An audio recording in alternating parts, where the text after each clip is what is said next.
Israel ও যুক্তরাষ্ট্রের হামলায় নিহত হয়েছেন খামেনির স্ত্রী। ইরানের রাষ্ট্রীয় গণমাধ্যম জানিয়েছেন, ইসরায়েল ও যুক্তরাষ্ট্রের যৌথ হামলায় ইরানের সর্বোচ্চ ধর্মীয় নেতা আয়াতুল্লাহ আলী খামেনির নিহত হওয়ার পরের দিন তার স্ত্রীও নিহত হয়েছেন। সোমবার ইরানের রাষ্ট্রীয় গণমাধ্যমে খবরে এই তথ্য জানানো হয়েছে। এর আগে শনিবার ইসরায়েল মার্কিন যৌথ হামলায় নিহত হন আয়াতুল্লাহ আলী খামেনি। ওই হামলায় খামেনির মেয়ে, নাতি ও জামাই নিহত হওয়ার খবর দেয় ইরানের সংবাদ মাধ্যমগুলো। বৈরুতে ইসরায়েলি হামলায় হিজবুল্লাহর গোয়েন্দা প্রধান নিহত। ইসরায়েলি প্রতিরক্ষা বাহিনী বা আইডিএফ এক বিবৃতিতে জানিয়েছে, রোববার বৈরুতে চালানো হামলায় হিজবুল্লাহর গোয়েন্দা প্রধান নিহত হয়েছেন। এতে বলা হয়েছে, রোববার লেবাননের রাজধানী বৈরুতে হামলায় হিজবুল্লাহর গোয়েন্দা সদর দপ্তরের প্রধান হুসাইন মাকলাদকে হত্যা করা হয়েছে। কাতারের জ্বালানি উৎপাদন বন্ধের পর ইউরোপে গ্যাসের দাম বেড়েছে 30%-এরও বেশি। যুক্তরাষ্ট্র ও ইরানের হামলার পর পাল্টা জবাব দিচ্ছে ইরান। গত কয়েকদিনে দফায় দফায় হামলা চালানো হয়েছে মধ্যপ্রাচ্যের দেশ কাতার, কুয়েত, বাহরাইন, সৌদি আরবে। এমন অবস্থার মধ্যে কাতারের জ্বালানি উৎপাদন বন্ধ হয়ে গেছে। এর ফলে ইউরোপে গ্যাসের দাম 30%-এরও বেশি বেড়েছে। হিজবুল্লাহর সামরিক কার্যক্রম নিষিদ্ধ করল লেবানন সরকার। লেবানন সরকার দেশটিতে হিজবুল্লাহর সশস্ত্র কার্যক্রম নিষিদ্ধ করেছে বলে জানিয়েছেন প্রধানমন্ত্রী। এই সিদ্ধান্তের ফলে হিজবুল্লাহ সরকারের সমান্তরাল ক্ষমতায় বিষয়টি এখন বড় চ্যালেঞ্জের মুখে পড়ল।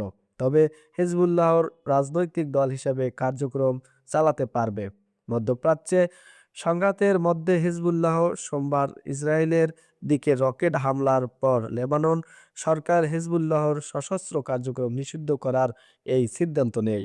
ইরানের সিনিয়র গোয়েন্দা কর্মকর্তা নিহত দাবি ইসরায়েলের। নতুন এক বিবৃতিতে ইসরায়েলি প্রতিরক্ষা বাহিনী বা আইডিএফ জানিয়েছেন, তারা ইরানের গোয়েন্দা মন্ত্রণালয়ের ইসরায়েলি বিষয়ক উপমন্ত্রী সাইয়েদ ইয়াহিয়া হামিদিকে হত্যা করেছে। বিবৃতিতে আরও বলা হয়, গোয়েন্দা বিভাগের প্রধান জালালপুর সোহাইন সহ রেজিমের আরও কয়েকজন নিহত হয়েছেন। তবে তাদের কখন, কিভাবে বা কোথায় হত্যা করা হয়েছে সে বিষয়ে বিস্তারিত কিছু জানায়নি। ইরানের পদক্ষেপকে বিপজ্জনক বলে যুক্তরাষ্ট্র ও উপসাগরীয় মিত্র দেশগুলো। যুক্তরাষ্ট্র ও উপসাগরীয় অঞ্চলের 6টি মিত্র দেশের এক যৌথ বিবৃতিতে বলা হয়, ওইসব অঞ্চলে ইরানের পদক্ষেপ খুবই বিপজ্জনক, যা মধ্যপ্রাচ্যের স্থিতিশীলতার জন্য হুমকি। কুয়েতের পররাষ্ট্র মন্ত্রণালয় থেকে প্রকাশিত ওই বিবৃতিতে বলা হয়, বেসামরিক নাগরিক ও যেসব দেশ যুদ্ধে নেই তাদেরকেও লক্ষ্যবস্তু পরিণত করা হচ্ছে, যা দেশগুলোর স্থিতিশীলতার জন্য হুমকি। কারণ সমালোচনার মুখে ইরান ইস্যুতে বাংলাদেশ সরকারের নতুন বিবৃতি। এতে জায়গা পেল খামেনি হত্যাকাণ্ড প্রসঙ্গ। ইরান ইস্যুতে বাংলাদেশের পররাষ্ট্র মন্ত্রণালয়ের বিবৃতি নিয়ে আলোচনা ও সমালোচনার মুখে পরদিন সোমবার ঢাকায় এই মন্ত্রণালয় নতুন করে বিবৃতি দিয়েছে। বলেছেন, ইরানের সর্বোচ্চ নেতা আয়াতুল্লাহ আলী খামেনিকে হামলা চালিয়ে হত্যার ঘটনাটি আন্তর্জাতিক আইনের লঙ্ঘন। ইরানের বিরুদ্ধে যুক্তরাষ্ট্র ইসরায়েলি অভিযানে জার্মানিও অংশ নিতে পারে।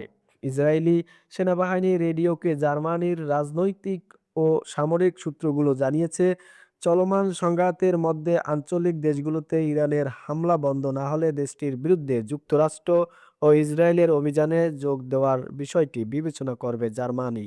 জার্মান পররাষ্ট্র মন্ত্রণালয়ের কর্মকর্তারা এবং পররাষ্ট্র বিষয়ক কমিটির সদস্যরা রেডিওটিকে জানান, যুক্তরাষ্ট্রের সঙ্গে সম্ভাব্য সামরিক পদক্ষেপের পরিকল্পনা ইতিমধ্যেই চলছে।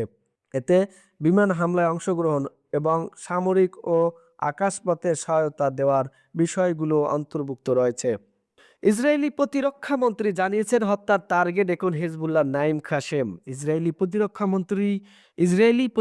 মন্ত্রী ইসরায়েল কাটজ সোমবার বলেছেন, Hezbollah secretary general Naim Qassem এখন স্পষ্টভাবে তাদের হত্যার লক্ষ্যবস্তুতে পরিণত হয়েছে। তিনি আরও বলেন, আমি এবং প্রধানমন্ত্রী বেনিয়ামিন নেতানিয়াহু ইসরায়েলি সেনাবাহিনীকে হিজবুল্লাহর বিরুদ্ধে কঠোর পদক্ষেপ নেওয়ার নির্দেশ দিয়েছে। ইরানে নিহতের সংখ্যা বেড়ে দাঁড়িয়েছে 555 জনের। ইরানে গত শনিবার ইসরায়েলি হামলা শুরুর পর থেকে এখন পর্যন্ত 555 জন নিহত হয়েছে বলে জানিয়েছেন ইরানি রেড ক্রিসেন্ট। এর আগে রোববার 24 ঘন্টায় ইরানে 57 জন নিহত হয়েছিল বলে জানিয়েছিল রেড ক্রিসেন্ট। অন্যদিকে ইরানের মিনাবে মেয়েদের একটি স্কুলে শনিবারের হামলার ঘটনায় নিহতের সংখ্যা ১.৫ শতাধিক ছাড়িয়েছে বলেও জানিয়েছে দেশটি। সাইপ্রাসে যুক্তরাজ্যের সামরিক ঘাঁটিতে ড্রোন হামলার সমালোচনায় ব্রিটিশ পররাষ্ট্রমন্ত্রী। যুক্তরাজ্যের পররাষ্ট্রমন্ত্রী ইভেইট কুপার বলেছেন, ইরান উপসাগরীয় দেশগুলো এবং অন্য যেসব দেশের ওপর হামলা করেছে সেসব দেশ ইরানের ওপর হামলায় জড়িত ছিল না। তিনি সাইপ্রাসে আরএফএফ আক্রোটিরিতে যুক্তরাজ্যের সামরিক ঘাঁটিতে ড্রোন হামলার বিষয়ে কথা বলেছেন বিবিসির সাথে। কুয়েতে যুক্তরাষ্ট্র দূতাবাস এলাকায় ধোঁয়া দেখা যাওয়ার পর কাউকে দূতাবাসে না যেতে সতর্কতা। এরাবিল আন্তর্জাতিক বিমানবন্দরের আকাশে ৩টি সশস্ত্র ড্রোন ভূপাতিত করা হয়েছে। উত্তর ইরাকের কুর্দিস্তান অঞ্চলের কাছে অবস্থিত এরাবিল বিমানবন্দরের আকাশ থেকে 3টি সশস্ত্র ড্রোন ভূপাতিত করা হয়েছে। নিরাপত্তা সূত্রের বরাত দিয়ে বার্তা সংস্থা রয়টার্স এই তথ্য প্রকাশ করেছে। বিমানবন্দরটিতে মার্কিন সেনারা অবস্থান করেছে। ইরান থেকে ইসরায়েলের দিকে ক্ষেপণাস্ত্র নিক্ষেপ করা হয়েছে। ইসরায়েলি ডিফেন্স ফোর্স আইডিএফ এক বিবৃতিতে জানিয়েছে, তারা ইরান থেকে ইসরায়েলের দিকে নিক্ষেপ করা ক্ষেপণাস্ত্র শনাক্ত করেছে।